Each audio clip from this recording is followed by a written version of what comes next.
New York City is often seen as the ultimate modern metropolis, a massive, unified system functioning as one singular entity. But look at the map, and you'll find a strange mismatch. The five borough names jump between entirely different language families.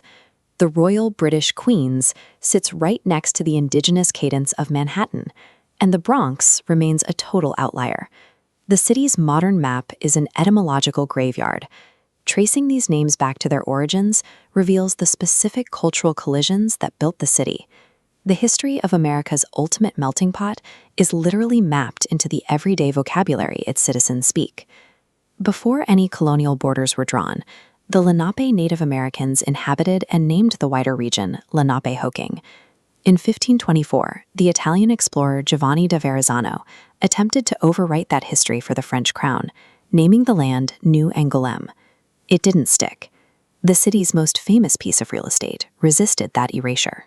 It kept its native root, Mannahatta, a name first recorded in a 1609 ship's logbook. In the Lenape language, Mannahatta translates to Island of Many Hills. Despite centuries of colonial dominance, the geographic core of the city remains anchored to its indigenous founders. In 1624, the Dutch West India Company arrived. Fleeing economic instability at home, they established the settlement of New Amsterdam.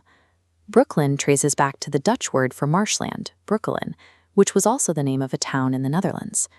The name of Staten Island derives directly from the official title of the Dutch Parliament, the Staten General. The Bronx has a more personal origin. It's named for Jonas Bronk, a Swedish immigrant who married a Dutch woman and established a farm near a local river. Dutch names are scattered well beyond the five boroughs. The neighborhood of Haarlem, for instance, was named after the city of Haarlem in the Netherlands.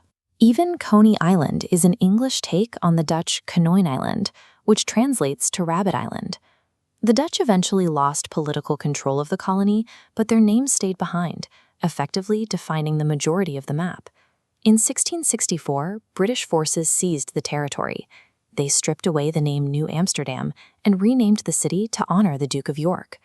The British secured their cultural claim in 1683 by naming the borough of Queens, honoring Queen Catherine of Braganza. They paired Queens with Kings County, named for King Charles himself.